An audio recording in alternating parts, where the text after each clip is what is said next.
Thank you everyone who's with us. If anybody wishes to share, that would be awesome. I'm just going to share it to the Love Speaks Love page, my work page, and a few groups as well.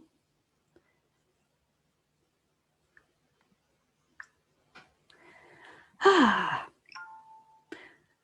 have hematite in my socks because I felt like I needed it.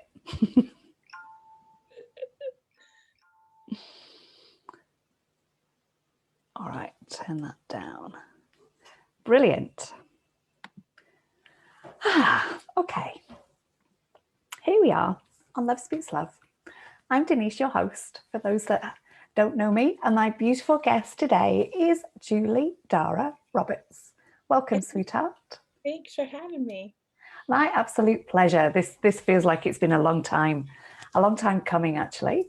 I first saw you on one of Lisa Transcendence Brown's videos, I think, on YouTube.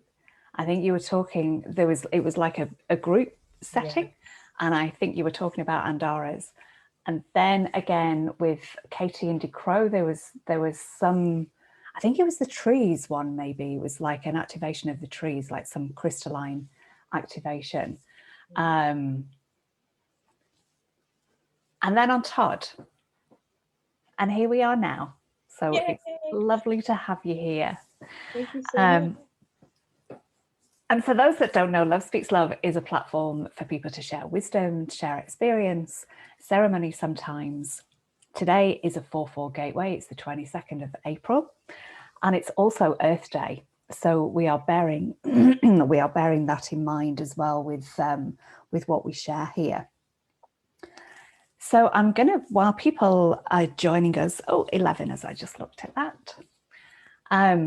I usually start with the heart-to-heart connecting with the heart of Gaia. So let us do that.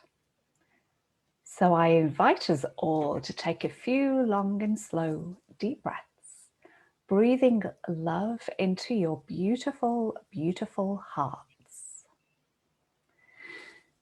And breathing out love, breathing love into your body, into every cell. And breathing it out to the space where you are.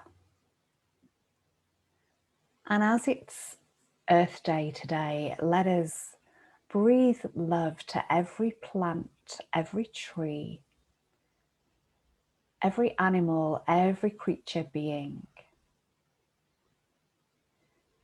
to all of the waters of the planet.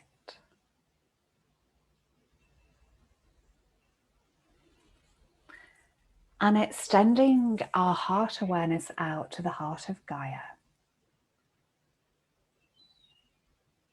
And beaming love from your beautiful hearts to the heart of Gaia. Connecting with the New Earth templates to the crystalline matrix that emanates out from Gaia's beautiful heart. And as we do this, just feeling Gaia's love for all of us and her gratitude.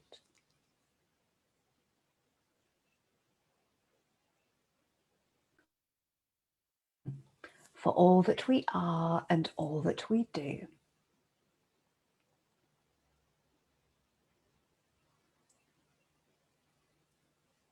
And extending that heart awareness out now to the heart of the sun.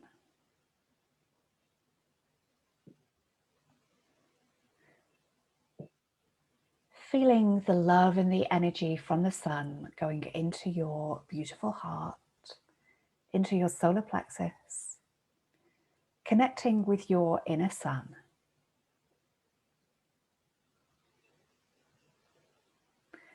And connecting our hearts to the heart of Source Creator.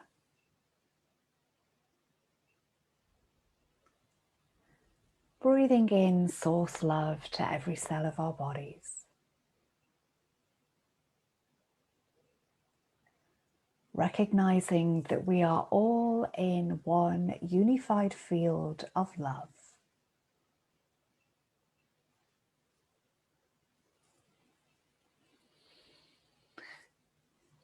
Breathing deeply.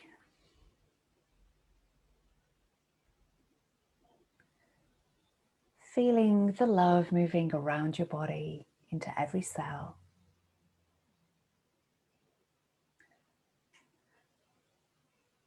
And on this special Earth Day, just beaming Gaia and all of the beings upon her to all consciousness on the planet, beaming love. And Julie, I don't know if you want to use those tuning forks again. I popped up to get the sun one when you started talking about the sun too, because I just brought her.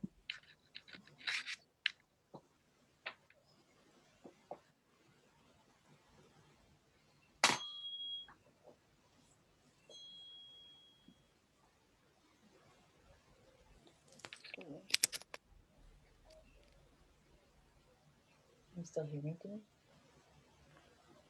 That was a little bit quiet. Let me just check. I put my I got an external mic. That'll help. Is that better? They're more vibrational than they're not the audible kind so much. I don't know if you saw, I was doing it while you were leading the. Yeah. I opened my eyes at one point and there you were. Thank you. So if anybody's eyes are still closed, just opening them whenever you're ready. That was beautiful. Thank you. Thank you. Thank you for bringing that sound in. It reminded me, what did it remind me of? It reminded me of, I can't think of the words. No, it's not coming. Words and me are not going hand in hand today. And breathe. Okay, so we connected, we had quite a long conversation one day when you were out in the field doing some work with water, a message conversation, not a face-to-face conversation. And I love that there's so much overlap in what we do, but it's kind of very different as well, both into crystals, both into sound, both doing a lot of grid work, gatekeepers, all of the above really, but I think in quite different ways. And I'm quite intrigued as to, I know you've got like the spiritual background, and same as I did, your family did yoga, so you were introduced to yoga at a young age. But I'm intrigued as to where your science background comes in, and what that was, if you want to just. Sure. Yeah, sure. So when, like, when you're a kid and you're whatever in preschool or kindergarten and people ask you what you want to be when you grow up, my answer has always been the same. I was always astronaut. Like, I was always connected to the space and to the stars I was like, I have to get into space from like when I was the little Julie. And so I went through school. I was really good at math and science. That was what I was into. And then when I did one of those, what should you be what should you go to college for things with my guidance counselor in high school, it came up with aeronautical engineering. And I was like, oh, that it kind of like ticked all the bells of things. It was like, oh, I could design spaceships. I was like, maybe if I design a spaceship, they'll let me go up in them. So I was like, didn't really even know what that meant or was, or what I was getting myself into, quite honestly, because engineering school is not like a casual thing to undertake. It's pretty rigorous. But I signed up and I got into some good schools and went and did undergrad in aerospace engineering. Wow. And did you work with that as well? No, I ended up like my 8th semester. So here we do like freshman, sophomore, senior. My 2nd semester senior year, I dropped out.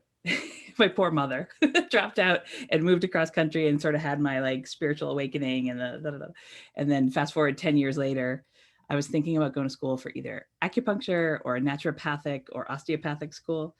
And I needed a bachelor's equivalent wasn't enough. I needed to finish my degree. So I finished my degree and then found this thing called ecological engineering, which is, I was like, oh, I could use my engineering skills for good. So I worked for a company.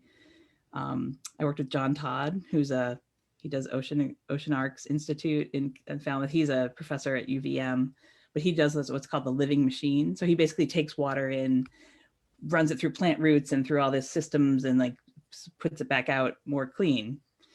So like living is like a greenhouse so he uses them at, rest stations at the side of the road to, filter for houses to discharge gray water. And so I got a job. I did an internship with him for like a year and then landed myself a job at this company called Sustainable Strategies, which we did composting toilets and gray water, wash water gardens. So I was an engineer for like this long as like in actual practice. But when I graduated, I was supposed to graduate college in 1992. And that's when the US engaged in some nefarious activity in Iraq, the first Gulf War. And I had a professor, the class I always wanted to go to was called Flight Vehicle Design. I was doing all the other BS of engineering to get to this class, but he worked for Raytheon. Raytheon's a company that designed the like Patriot missiles, the Scud missiles. He turned our class into like missile design class. Wow. And I went to his office hours and I was like, I didn't say it like this because I was 20, whatever, but I was like, I can't be in your class. It's making me ill. Like, I can't, this isn't. And he looked at me, he's like, you're in aeronautical engineering. We work for defense companies. Who do you think you are? Like, that's what we do. We work for defense companies. And I was like, that's what I signed up for. So I stopped going to his class and I got an F and I stopped going to a few other classes and shoved all my stuff into a U-Haul with a buddy of mine. And we moved to California after I graduated. Anyway, that was my circuitous, but I ended up going back to engineering and I did get my bachelor's 10 years later and I did work for ecological, but that was like when I had the new slant and that was like when I started realizing that water had consciousness and water was alive and water could talk to me. So this one summer, I was working at this company called Sustainable Strategies and we would do some like, the bread and butter we did was like more sewage treatment, like practical civil engineering things. But when we get like this cool client that was going to pay us to do cool things, we did that. So this one client had this house on an island that you had to canoe out to it, just like a little cottage, like house, like a hut thing, like not seasoned, not insulated. And we were designing a wash water garden. They wanted to sell it. So the thing here, one of the biggest sources of pollution here in New England is aging septic systems. They get cracks in them and then they pollute and spew all the poop all into the waters. So there's a thing called Title V. It's a Massachusetts code where you have to, if you're selling a house, you have to bring it up to code for the septic system. So it's not polluting. So they wanted to sell this house, but they couldn't because it didn't have, the stuff. So they wanted us to we designed zero discharge wastewater gardens that would like trans-evaporate the gray water. And then they'd have a composting toilet for the black water with the poop in it. So anyway, I was working with these clients and working on this design. And I just casually mentioned, I was like, so no one's staying at your house? Like, could I visit or could I spend a weekend there? It would really help me. And they're like, oh, you can stay the summer. Like they gave me like the keys to the house was the code to their canoe because it was padlocked on shore. And I had an oar. So I was like, okay. And I like paddled my way over and it was like the best summer of my young life. And I spent time, but it really taught me the water. Like I had to haul over, gallons of water. There was no running water. There was no electricity. There was no, and I was there and I just like, really, that was when I started directly communicating with the consciousness of water. It was that summer. Does that make sense? Absolutely. Absolutely. I love all that. And how did that actually happen? How did it come in to connect with water? Like, do you feel water like was talking to you and you just heard it? Like, or did you, I'm just intrigued. Yeah. It was more the like preciousness of it and what we were as a species, at least here where I live, what we're doing to it. And I found Dr. Emoto's work at this time too. And So there's a thing called, so in this field of ecological engineering, it was very much, there's a thing called flow forms. They're actually in the UK, maybe the woman who designed them or the gentleman who designed them. So it's basically, and this goes perfect with the love meets love. So a flow form is like a fountain that's like a purification thing, but it moves the water like this, and it moves it. It reproduces what the blood does in the ventricles of your heart. It moves it in these like like figure 8 things. So when I what I like concentrated on in engineering school was fluid mechanics, because that was like the thing that was just like smoke lab, like fluid dynamics was my thing. And so the flow forms, and it was like, oh, and I moved it through, and like, and it just, so I was into that. I was just like really opening up my consciousness to all that. So how did water start talking to me? It's a good question. No one's asked me that. I was just like out on the lake, or I'd wake up some mornings. Here's where it is. I'd wake up one morning, I woke up and it was sunrise. And you know how here when the climate changes and the water is warmer than the air, and then the smoke, like the columns, I woke up one morning and the lake was like orange, like the color we consider like Venus color now, like orange, purple, pink. And there were these round columns of like mist, smoke, like coming from the lake, but not like the whole thing, like these columns. And I got out on the canoe and I was like canoeing through them and like around them. And I was just like, something's happening here. So maybe that was that like, like awakening. It's just like it being in the, having to canoe to work. And, I put that quotes. I actually did canoe. I'd canoe to my car, but just being at the water and being with the water. And, there was no technology involved here, right? This is back before the era of cell phones anyway. Like cell phones didn't really exist as a thing. Remember the 90s? Isn't it hard to remember without them now? And I resisted for so long. I went through engineering school on a Texas Instrument calculator. Like there wasn't email when I went to college. There was a little, but not really. Anyway. But yeah, so that it was just like a direct communication. And I was there. I felt like there's that true soul calling of work with the waters of the planet, work with the water, that was like, and then I had this technology and these skills, and I was working for a company that was doing that. And it felt all very synergistic. And absolutely. And I love what you were saying before about like the figure of 8s, pretty much, that water went through. That gave me a big nudge when you said that. And it just, even though these things aren't mainstream, the fact that they're out there already, the fact that they're the foundations to really get water back into a pristine condition are already there.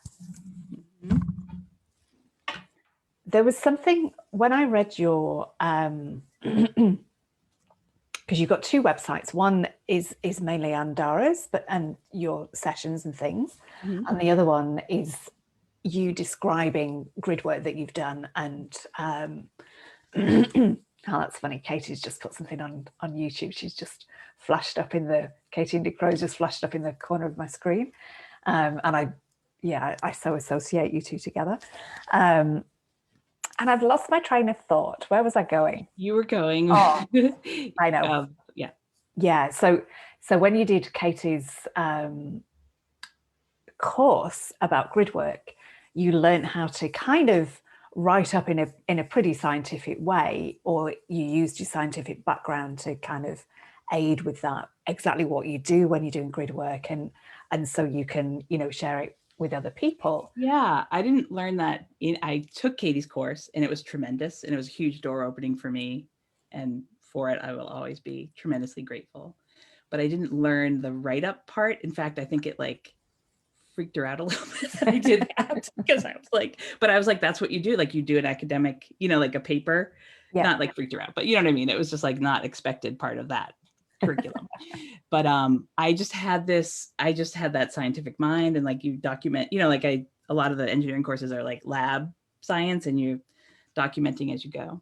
But I did write that up. But you were saying I wrote up a grid workers, like kind of like what I consider a master's thesis. So I did intro classes with her, but then I also she does like private mentoring and grid work. So I was like, oh, what am I going to pick to do? So something that's close to my heart here in my river is the Blackstone River. And now I live close by it, but it runs from Worcester, Massachusetts, not Worcester, England, but we have all the same names of towns, right? It runs from Worcester, Massachusetts out to the bay by Providence, Rhode Island. And cleaning it up the community is great. You know, it has it was one of the biggest industrial corridors of the early textile mills and whatnot, and lots of dyes and lots of just all kinds of misuse, right? So, but yeah, you were saying that I did write up. So I took the things like through the sensory field, like the smell, you know, like the smell of toxic rivers. Like that was one of the sections or one of the chapters was like transmuting through the smell, right? Mm-hmm. But you were talking when we did our prep work about the light. So I'm actually inner space where I'm sitting now is my healing center or like light lab, sound lab, where I see clients and hang out. But I'm here on Lake Ripple. So there's a little slip of brook that runs behind my building, but it dumps out into Lake Ripple. And this is before I lived here and before I think I had inner space because I was at a different location. I was driving by and I just like pulled over one morning and anyway, it doesn't matter. I must have had inner space. I'm trying to remember, but I pulled over into the parking lot of the restaurant that's next to Lake Ripple and get out of my car. And it's, you know, it's called Lake Ripple for a reason, but like the water and the light were doing this thing. And, you know, sort of like what you asked me before, it's like how do we download new data or new content or new information? Like we all do that, right? Probably a lot of people that are watching this, grid workers, light keepers, code keepers, especially. It's like when you're having one of those moments, like how does the information stream through? So I was looking at the water on the light on the water, and it was doing these things. And I was like, I could just, like, something's happening right there. And so like scientific me went over and like Googled it and whatever. And it was like, they talked about so it's H2O, right? So it's like the oxygen. And then if you drew it on a little thing, you know, it's like, it usually sits like that. And so the bonds, the chemical bonds, I'm like doing this backwards. And so these, like the lengths of the bonds get shorter and longer. Ooh. And I'll put I'm writing little notes. I'll put, if you want me to, I'll put a lot of links in on your Facebook wall, the John Todd thing. But the light codes, I looked it up and it was like, oh, light affects water on a molecular level. It changes it kind of like, it does this, like, they have a graphic thing where it kind of shakes the two hydrogen molecules in relation to the central oxygen molecule and like transforms it. And I just had one of those like eureka moments of like, oh, like light, you know, we know this because we work with water, we like work, we're doing grid work. It's like for me, when I have one of those like scientific confirm this, like what I'm doing organically, it gets me really excited because it's like bridge building between what we do. You know, I don't expect to convince the like staunch scientists, but the trail of breadcrumbs, like laying them or making bridges between spirit and science has always been my soul calling. Interesting. I wonder where that. Not even necessarily to like, I realize now that it's not like beating my head up against the wall, trying to convince scientists of the spirituality of things. It's in our light worker community, people bandy about a lot of scientific terms. It's like more like decoding the science stuff for people that are using it, like you and I. Does that make sense? Yeah, absolutely. Yeah, I was even like quantum, like people are like, oh, quantum, like to half the people actually know what that means. Like nobody gives you the decode manual to like know what that means. We just talk about like, oh, we're doing like quantum DNA light body activation, and you know, it actually means something, and hearing the science part of it's fun too. Do you want to, since you've like put a little a little trail there, do you want to like expand on that, on what it actually is? If you can. Sure, I know I just set myself up for that, didn't I? On the spot. Yeah, sure. Well, I think it's just one of those, it's a really meaningful term like quantum, and it's used so much. And so quanta, so in light mechanics, a quanta means like a discrete amount. Mhm. Like it's quantifiable is the same, like the same root, the quanta. Yeah. So it goes to, yeah, I guess we're talking more similar to the oxygen molecular science. It goes to like atomic, chemical, like how, yeah, so you have the nucleus and the protons and neutrons, and then you have electrons circling. So we're going to atomic science, if you will, right? And so like quantum physics really is the study of atoms and molecules and what they do. So you have the protons and the neutrons in the center in the nucleus, and then you have the electrons that move around, right? So the neutrons are neutral, protons are positive, and the electrons are the negative, and they move in orbitals. So this is how like we can go like right to the cosmic into like the solar system too, because like the planets move. But if you just pictured oxygen has 8 electrons that circle it, and you could picture them, if you would, as like planets orbiting a sun around, right? And so how does one, and it gets more complicated than that because some of them are actually spiral 8 figure, you know, like we can get into the whole thing of that, but how does an electron jump from one orbital path to the next? So a photon is the amount of energy that is delivered to this electron to leap it from one orbital ring to the next. So that's like quanta. Interesting. So quantum is like what accelerates one from one state of being to the next. That would be the short answer. So like quantum, it means like, but it has, and because of all the space between the orbital paths of the electrons, like anything that we think is solid matter is mostly space. Everything's mostly empty space. So there's a lot of like probability and like, oh, like I put my hand on my desk and most of the time it's solid, right? 99.999% of the time. But there's that one moment where the electrons in the molecules of the desk and the electrons in my hand are lined up such that I can put my hand through a wall or I can walk through, you know. It's a long explanation and off the cuff explanation. Was that what you were looking for? That was awesome. Thank you. But the quantum thing is like, you know, that quantum light body activation, that's like ubiquitous in our field, right? It's like what's actually happening. It's like, it's all about the electrons and their spin rate and their where they're orbiting and like how they're moving. And like we light up the cells of our body through this like quantum activity of like exciting electrons. Gotcha. So it makes, you know, when you get that, like when you called me to be on the show, I was like, yeah, I got a little like my spin rates, my particles were jumping up and down going, woo. Yeah. Now, you reminded me when you were speaking about the electrons moving around. So when I connected with water fairly recently, water gave me a symbol. I was actually at the spring where I was when we connected. And water gave me this symbol to use. I can't remember if I've spoken to you about this before or not. Oh, yeah. And when I use this symbol on my own body, I can feel everything kind of like, if the energy is a bit stuck, it just shifts it straight away. And I'm going to show you. Was it this-ish? Oh, it's funny. I just drew this. Not that. Is that what you showed me? Oh, okay. Ooh. So it's very messy. So that is an octahedron. An octahedron, yeah. Yeah. And there's one in the center and there's 3 on either side. Oh. But they're all counter-rotating. And it might even be like that, you know, that way through the page and back. I'm not sure, or if it's that way. I'm not really sure. Yeah. Well, it's all in one. It's like, it's this.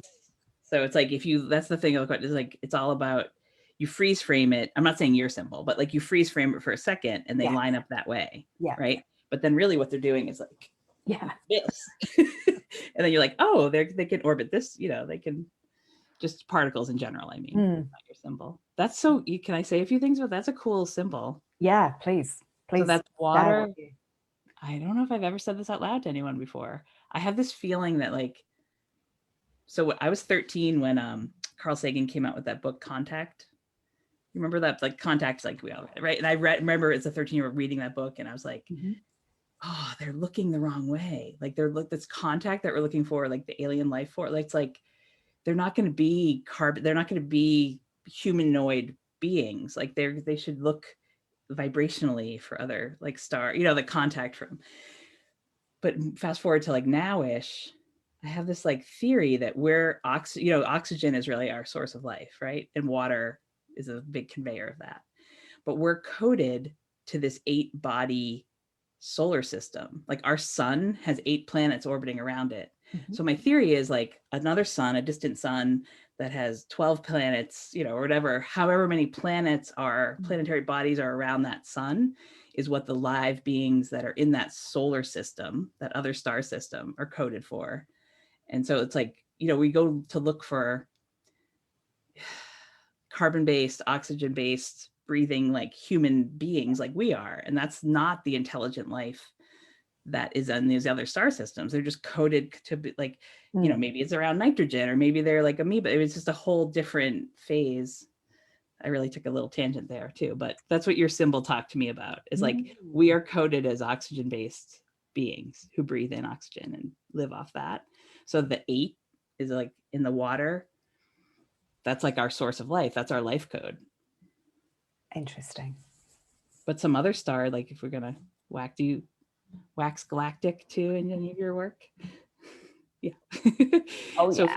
if we're talking, if we could talk about like, oh, we want to speak with the Arcturians or this or that, it's like, to me, they never show up as corporal beings like we are. They're like light columns, and they're light beings, and they're all coded with different star system-ness. Interesting. When Barbara Han Clow was interviewed with Regina Meredith, she described the Arcturians as outrageous geometry, were her words. Yep. Which just conjures up the most amazing image for me. So that's interesting as well, how we can perceive them in our own kind of way. I think that's amazing. So I took us on a little tangent, but I'll bring you back to the spring where we made this connection, right? Where you showed me that, because you talked back to your symbol. So tell me about, if you don't mind, what's that? How does that speak to you? It speaks to me. I'm not really sure. Like I'm intrigued as to why there are 7 circles, why there's like 3 on one side and 3 on the other, and 1 centrally. I could imagine that with the concentric circles, that's kind of creating geometry as well. It's when they're overlapping, they're creating, the Vesica Pisces. And that's probably as far as I've got. And just to acknowledge Suzanne Amara as well, this came through just before we did a water, I think it was just before we did a water cleanse activation together. And when I showed her the symbol, and I'd already got that they were moving, but she got that as well. Like I hadn't voiced that, but she voiced it. So there's something about that counter rotation and what that does to energy. And it's almost like Don Lynch in his work, I don't know if you're aware of him, he was one of my guests, and he talks about 2 counter rotating circles. And I think, if I remember correctly, in the context of it, kind of my image that I get when I think of that is that it wobbles things, so that when something's stuck, it can then almost like a bubble, it can kind of like bubble out and be free. I've just noticed that there's subtitles coming up on the video, and I'm quite intrigued. It makes me want to do light language and just see what the subtitle. What does that mean? There's subtitles coming up on the live, which is interesting that they can do that. But part of me wants to do some light language and see what the subtitles come up with. But anyway, I'm getting distracted. Not to even put. You don't have to have like a meaning to like, the symbols come through. Maybe it's a cool time to talk about like light language and symbology, and because maybe a lot of people listening are, not dabbling or professional in that too. It's like light language bypasses, supersedes eliminates the need for the mental constructs, like the human language or the human thoughts. But yet our humans here, the one performing them and interfacing with it. So like even that, there's a human me asking you that question, right? Maybe like, what does it mean to you? And it's like the transmission is vibrational for any light language, where it be out the mouth or the script or the actually seeing light particles on the water. And it's like, back to the first question you asked me of like, how did I start talking to water?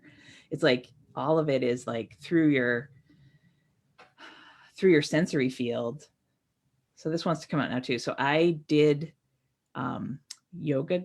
I did do yoga training. I was taking do you mind if I tell a little bit of story, Julie's story? Please. So when I was trying to finish I was finishing my engineering degree, I had a full-time job. I was commuting into Boston to try to finish up the classes that I blew off and some more and I was doing a lot and I was really stressed out. And a friend was like, you have to try yoga. So I didn't actually grow up in yoga. Okay. I used it as like a stress, like stress management thing. And I loved it. I just like loved it. The first class I took was in like, whatever, 1995. But I took it and I was just like into that space, felt very oneness-y to me. Then I got my certification, blah, blah, blah. What I was teaching yoga, I found the gentleman who ran the studio that I was teaching at had this class in Satnam Rasayan and had his teacher come in from a ways. And she walked in the room and I was like, I wasn't planning to go to her workshop. I like turned around and followed her in the room. I was like, there's something here for me. So that methodology, whoever does the promo work for Reiki is really good because the whole planet knows what Reiki is, right? Whoever is their PR person. But very few people have ever heard of Satnam Rasayan, so I don't really talk about it too much. It's like a branch of like yogic vibrational healing. But the thing of it is that has prepared me for talking to the water, talking to the stars, communicating with the Andaras, working with my clients is, so it's through the sensory field. Like all we can ever know is through the senses. So it's sensory field as opposed to like, you're not sending energy or doing it or going into someone else's energy field and tinkering or doing anything. It's like you're in your space. And the yoga term, the Sanskrit term is shunya, which now in English we call 0 point. So you get into a state of through your own sensory awareness field. So you're in meditation and you're feeling, sensing, hearing, smelling, like your whole sensory field. You feel the skin, your clothing texture on your skin. It's like a very relaxing form of meditation, but then it puts you into that sacred space where it's really the space of oneness, where all things are merged and as one. And when you're in that state, so instance, if I'm using it with like a one-on-one client, you just can, it's a vibrational resonance. You can feel like you just know where the blockage is, this and that. You just kind of in that merged state where you're not like separate and apart from someone, you're one. So that I've been training in that art form since the late 90s. And it kind of underlies everything that I do. Like, how do I, my clients will come in, it's like, whatever, in my thigh, like I had a car accident in like 20 years ago, but like that knot in my thigh, how did you know to go right there? I'm like, well, I've been doing this a while, but it's like that knowing, like, or with the Andaras, when I started, I got my first Andara in October 2017, but it was like, I've gone so far and deep with them as a grid keeping tool and team member that like the light language that they produce, like they spot off, but people ask me like, how do you, the Andaras don't like come to life and like start talking to me human language, right? Like how any of this, it's all light language. So it's like, it's a vibrational transmission. So yeah, you started talking about the Lisa Brown. That was one of my, this is a good story. Like I had done a bunch of things and your human self is like what you should be doing and you should be doing. And one day I kind of blew everything off and my daughter didn't have school maybe. And I was like, we make crystal grids together. We had done a bunch of things. And I spent the day with my Andaras. This was maybe the first time I just like gifted myself that.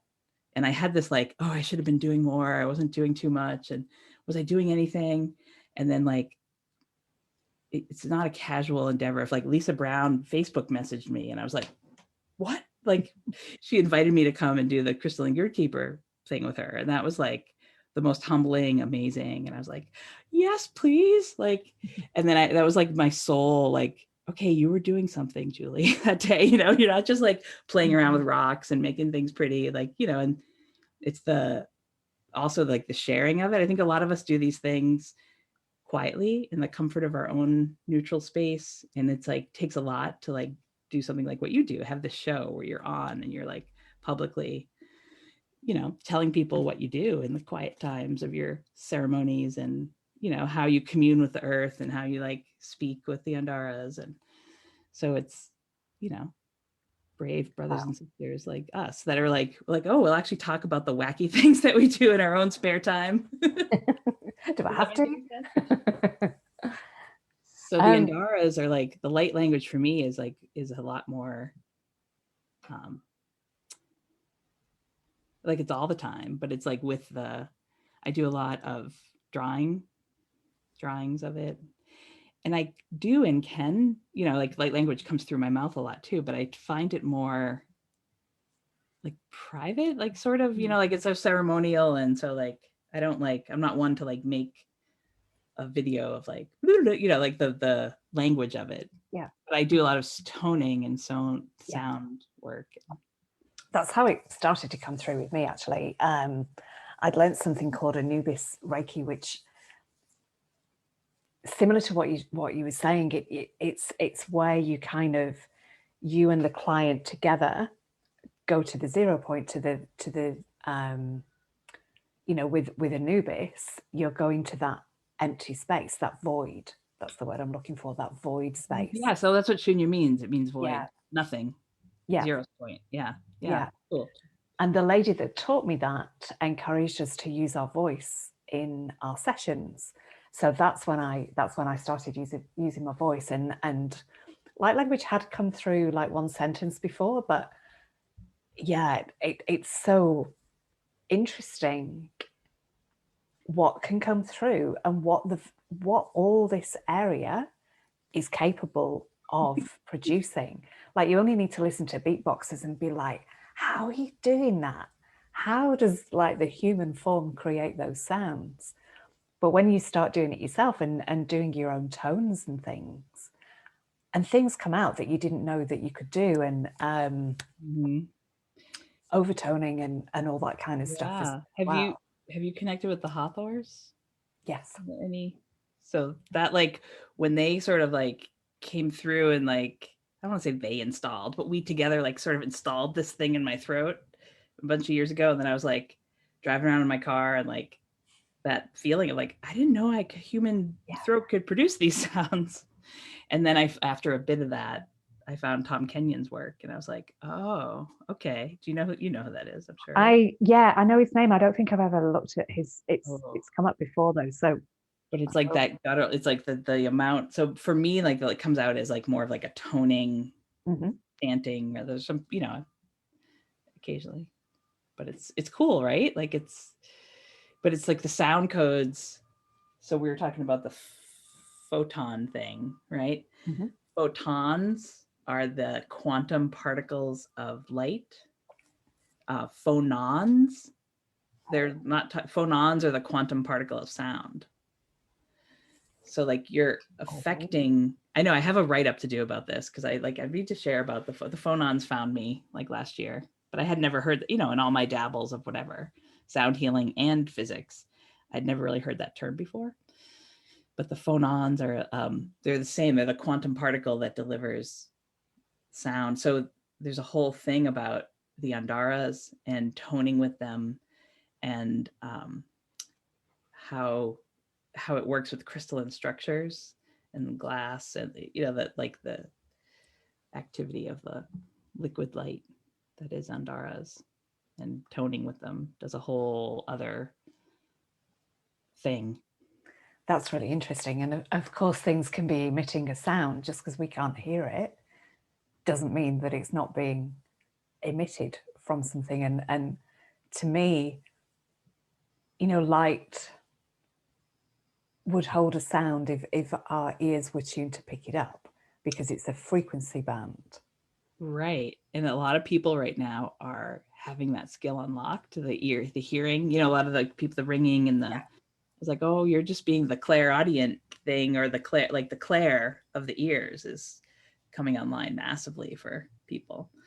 And then there's people like me that can hear everything and have been hearing everything their whole lives and are like, I don't want to hear more than I already hear, but it's okay. It's like, I have to remind myself to embrace it. It's like, it's okay to hear all the sensory inputs for people. Like some people are kinesthetic, and like just get it in their bodies, right? Some people have the sight and the hearing. Do you see sound then as well? Yeah, kind of. I feel like it's yeah, do you? Like yes-ish. Yeah. But I sense it. I'm more of like the sensory, like I can just feel it in my body and I like know it. It just comes into my field. I hear a lot and I do see things too, but I'm not like, there are people that are a lot more seers than I am, if that makes sense. I'm more of like a direct knower. I just got an image flash up when you were saying that of me with my hands over somebody's body, because I often say my hands are my eyes. It's like my hands are going, deep into the body and kind of feeling the energy and feeling where it's flowing. But I've just got a kind of image of my hands emitting, like, kind of, I got the dolphins coming through, almost like the ultrasonic things that the way of like scanning. And that could be happening, but I'm just not aware of it, that there's like a pulsing, and then you're kind of like reading the pulsing and where it goes in and where it comes back. Yeah, and my higher self just totally laughed at me after I just said I'm not a seer, because I totally am. I would say to my clients after, you close your eyes and we all get that, like, it's like a kaleidoscope, right? Or like a geometry. I see in geometries. And so yes, can I see sound? Yes, but I don't. But I would often say to people, I'm like, I wish I had an app, or like I knew Illustrator enough that I could like this, show you this lava lamp kaleidoscope thing that's going on when I'm working with your energy field. Like if you could see what I see. I love that. Go back to that, the sonar. It's like, it's like your scanning tools, right?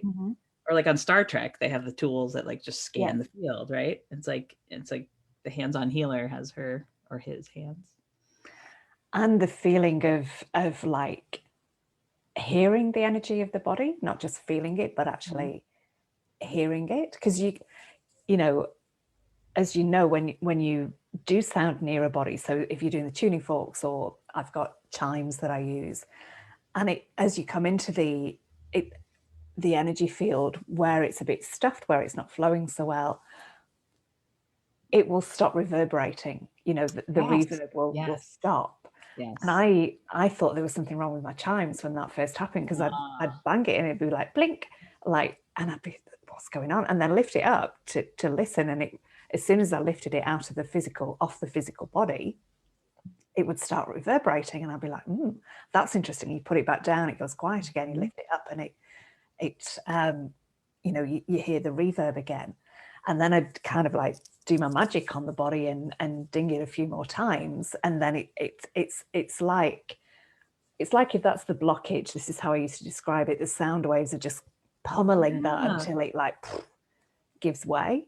Oh my God, it's so fun to talk to you about this. I had visioned when I did have a yoga studio for a long time, but then my 2012 like shift was to stop doing that and stop doing yoga and to do this kind of work with people.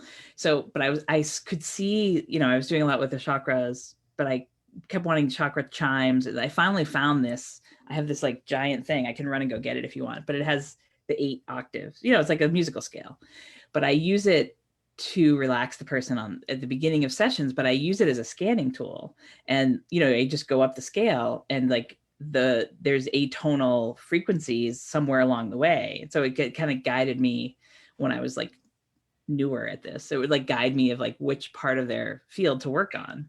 But like exactly what you're talking about, like there's like a discordance in the certain section of the field. And it's like a blob or like a thing that you encounter that it's like, oh, that's the, And there was some sound healer that was interviewed again by Regina Meredith, and she was saying it's like the rings of a tree. So the further out in the energy field, the earlier in the life that it was, and that you could almost measure.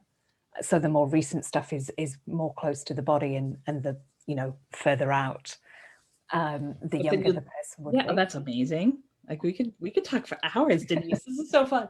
But that in the field, but I was really resonated with what you were talking about is like, then you do the energy aligning with your friend, your client, and then you reuse the sound tools. And it's like, oh, it's clear now, right? It's like flow. It's all about resistances in the field of flow and like eliminating those. Yeah. Or shifting them, you know. Yeah. Dissolving them is a better thing. Yeah, beautiful. Now, one thing that we said at the beginning before we came on that you might share about was the Beehive site.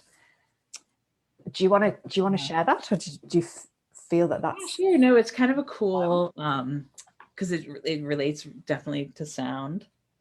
You're talking about in my gridwork training. One of the classes that I took, we were supposed to pick a site to work with. And then there was a group of us in this class, and a bunch of us we're gonna like see how across the globe we could link sites and work with sites. So in my early grid worker mind, I was like, oh, it didn't occur to me that there was a lot of sites here in New England. You think of like, you know, Glastonbury, you think of like Stonehenge, you think like you've got them all over there in England, right? And like, or you got to go to Egypt, or you got to go wherever. And so I just started doing a little bit of research, and I was like, oh, there's one like 2 miles from there's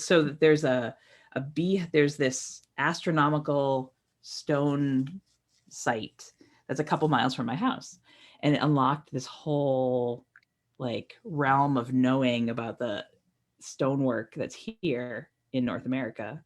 And not that I hadn't heard of like other places, I just didn't know I had one like literally almost in my backyard.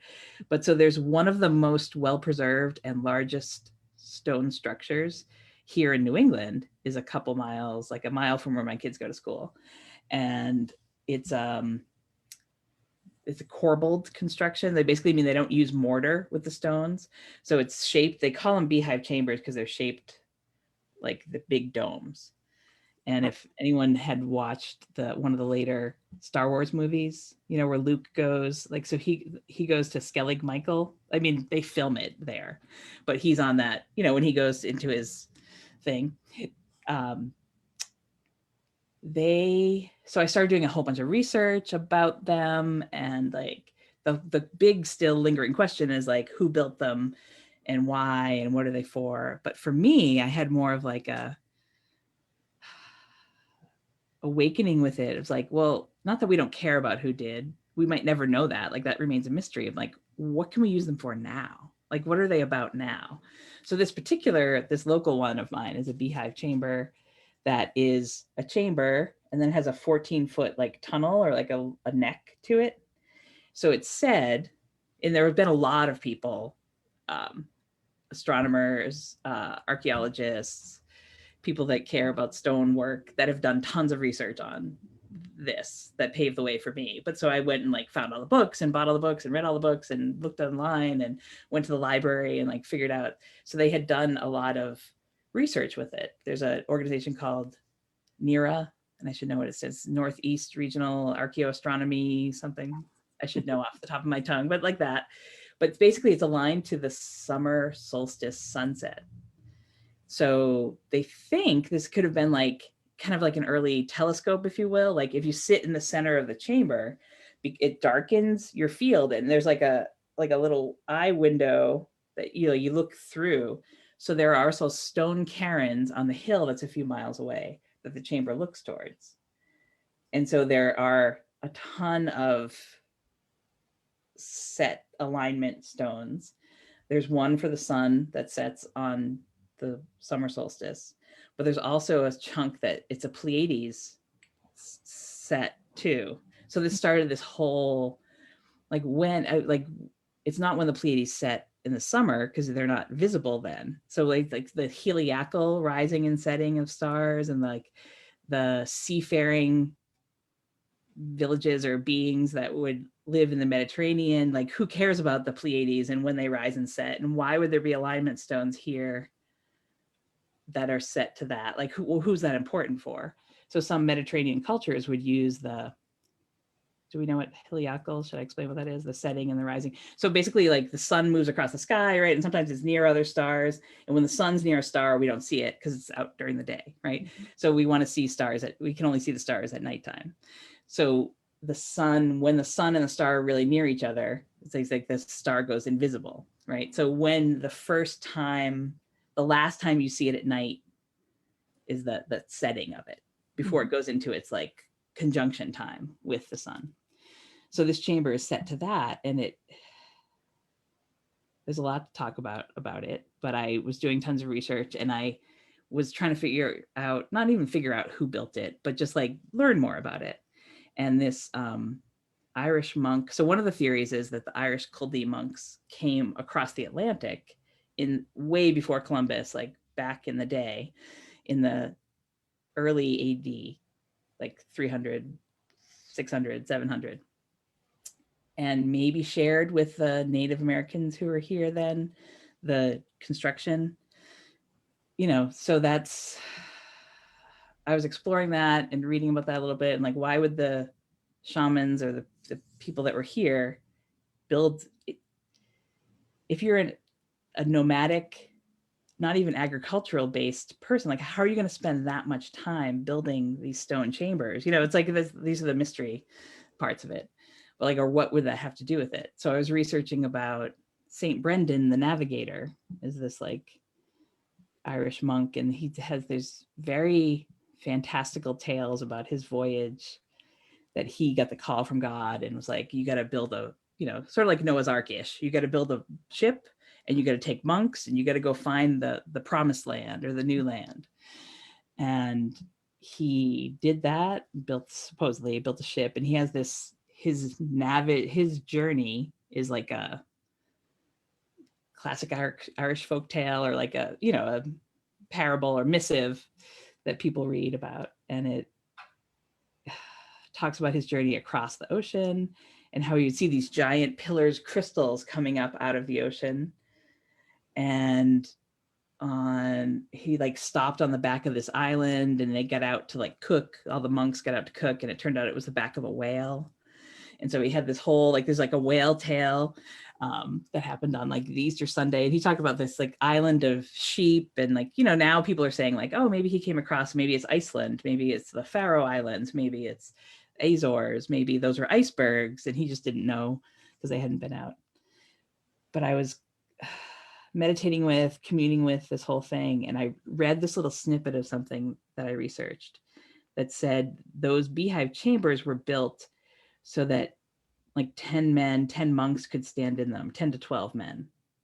Like, that's about the diameter of it. And they just had this like super strong merge image / like, I was back there with them, of the Irish monks standing shoulder to shoulder in a circle inside this hut and doing toning, as in Gregorian chanting. And I was like, oh, they didn't build them for any, like, they built them to tone in.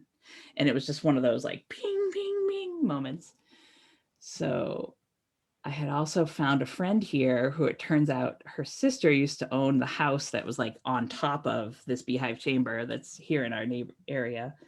And she had been in it a bunch, and she was like really curious about it. And so we were like, she's also like kind of like one of us, she grid works and does things. And we were like, let's go in and tone. I actually had, it's sort of like a star message too, that there's a beehive cluster in the crab constellation that I'll talk about at some other time. But that was like there was a certain date. It was like July 27th of, I think it was 2019. It was like, you need to go in the chamber and reactivate it. You need to do it with sound code. And I was like, okay. But it's like pretty, I'm not like a cave girl. I'm not like a go into like the bowels of the earth kind of like spider loving girl. So I brought my friend Genevieve along, because she's like, oh, I've been in it lots of times. It's brave. So we went in, and we started toning, and like the light language toning, like, and the chamber toned back. And it was like, we just heard this like, and we were both like, I've never ran so fast. We were like screaming like little, like, ching! Out into the daylight. And we were both like, we just looked at each other like, did that just happen? Did that really just happen? You know, ostensibly it was like a frog that was in there, but like neither one of us really think it was a frog. It was like the chamber reawakening. Wow. That was I'm so goosey listening to this. Like I've got goose pimples all over. Yeah, that's awesome. So I haven't been back in to do it since, honestly, because it has a lot of standing water. Maybe I'll go back. You know, I'm like, I go to it a lot, but I don't like go in and chant. But it has like a little notch at the top of it too, that like sound gets out. So interesting. And so many things in South Africa as well seem to be, you know, if you look at the work of, oh, I'm not going to remember his name. No, it's not going to come. I nearly did. He talks about there are millions of these like circular structures that they're finding all over South Africa. And to him, it's to do with sound. And that just rings so true with me. And they find these like big stones that are almost kind of like chicken drumstick shaped, like they're narrow and then kind of bulbous. And they are linked to this. is he the one that strikes the stones? I think that's someone different. Okay. I think I've seen a video of someone striking those stones. He has done. I've seen. So him do that. they're all around there. So this whole thing. So for me, it like sparked this whole. It's been many years journey of like discovering them and like going to visit them and reading about, you know, connecting with them, because there's hundreds around here in New England, and nobody quite knows what they're here for. You know, there's like what they're here for, why they're here. But it's like, then one of my friends, a different friend, I brought her to visit this beehive chamber, and she said like the most magical sentence to me that maybe anyone's ever said. She's like, Jewel, what if you built it? Like, what if future you built it for you now? Like maybe you built this for yourself to use now. And I was like, right, like maybe these sites have been built. Maybe they weren't used back then for what we think they were. Maybe they're here for us to do this stuff in now. Past me, future me, put that thing and put me here. Oh, that's interesting. Yeah, when you were talking about it, I wondered, you know, were you one of those monks that was in there shoulder to shoulder? I don't know. I think I'm living a better life now than I would have been back in that life. Like they were kind of you know, austere. Is that the right word? But maybe, but like they're here now for our you know, a sound chamber, you know. Then I'm sure you've played with this too. Anyone that's a sound healer would go to like those places in Egypt that they found in the Egyptian tombs, like the sound chambers where people would go in and like that's like the wave. It's the wave of our past and it's the wave of our future. And it's the wave of our now, right? Because I do a lot of different work with people, but I've like moved more and more into like sound and like you know, not just with my voice, but with tuned instruments and whatnot, because it's like it really does recode the whole field in a way that nothing else I've encountered does. And presumably was linked to the original gridding too. You know, I can't imagine that it wouldn't have been linked to it. Right. It feels like it has to be one of the crucial components of, you know, because that's what I feel we're doing now. We're creating the foundations, the framework for New Earth with sound.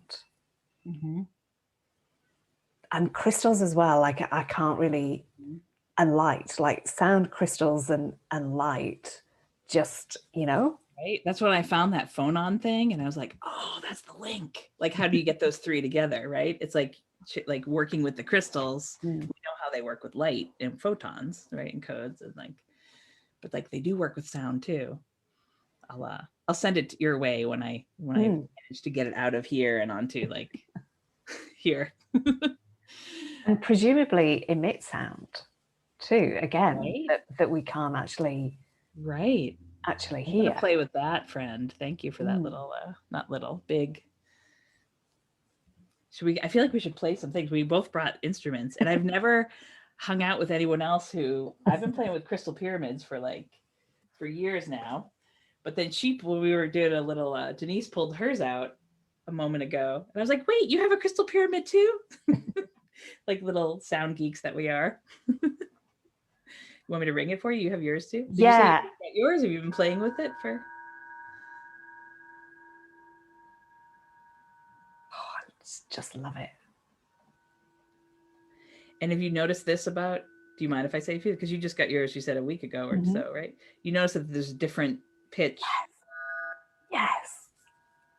How does it do that?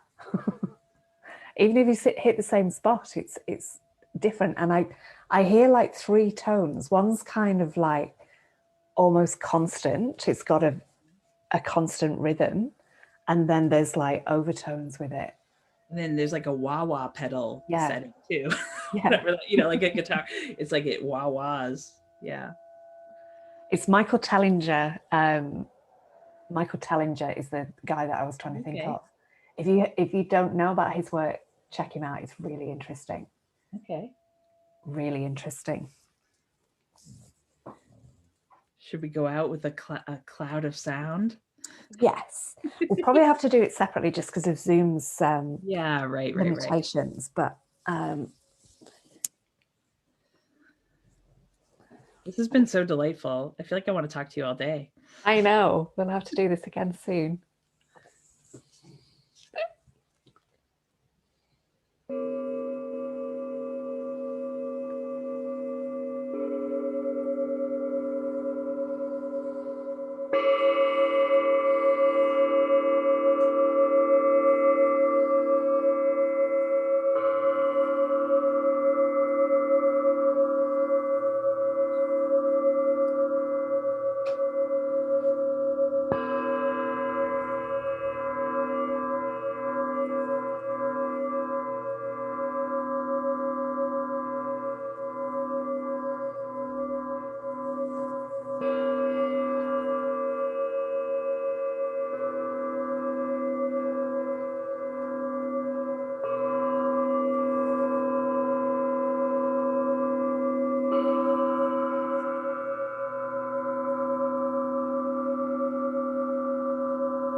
It just makes me so happy. They're the best. I love them. So I'm gonna guess. So I have a 15-inch and an 8-inch. Is that a 22 or 20? I'm not sure.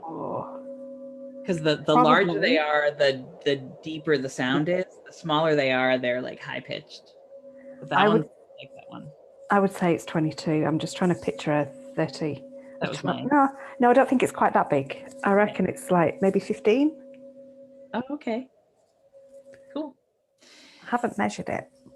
I know once you get one, you just want to get, I want to get one of all sizes, but they're significant investment.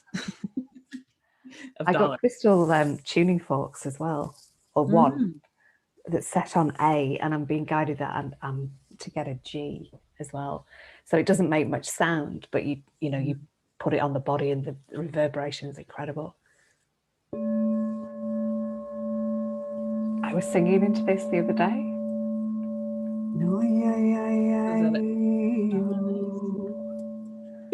It was fun. Oh my! Is that a hand bowl? A crystal hand bowl? Yeah. That's a big one. Yeah. It's quite light.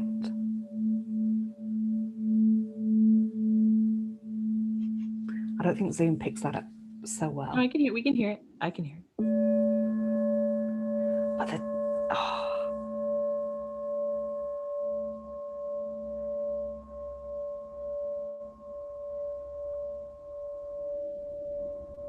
it's so beautiful.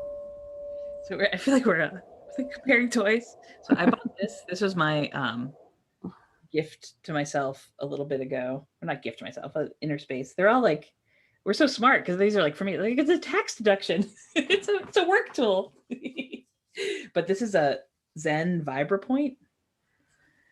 So this year I've heard a lot. I work a lot with the metallic light rays, and I have for years. But this year I was like, game on the metals is like metallics. And then a friend of mine told me that it's the year of the metal ox in Chinese astrology too. But this one is it's a Zen VibraPoint. So it's made for putting on, it's a sound healing instrument, you know, for acupressure points. And I do a lot with the marmas. Do you know Ayurveda that much?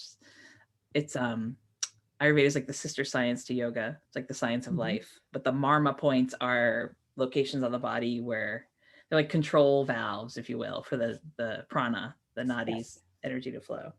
So this is designed to be like either for acupressure or marma pressure.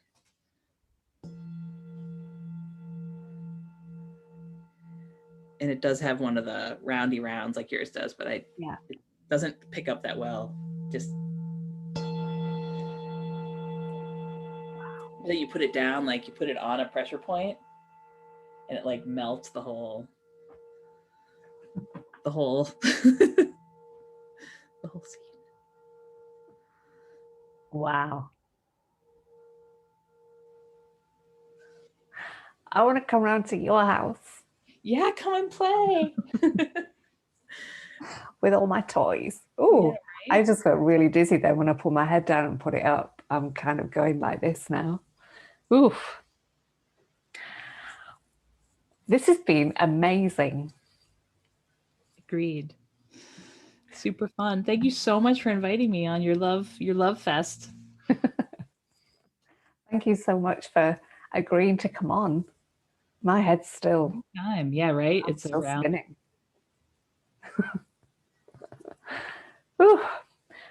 Okay, so I will just invite us back to our hearts so that we all leave in our heart space and go on our merry way with our awareness in our hearts.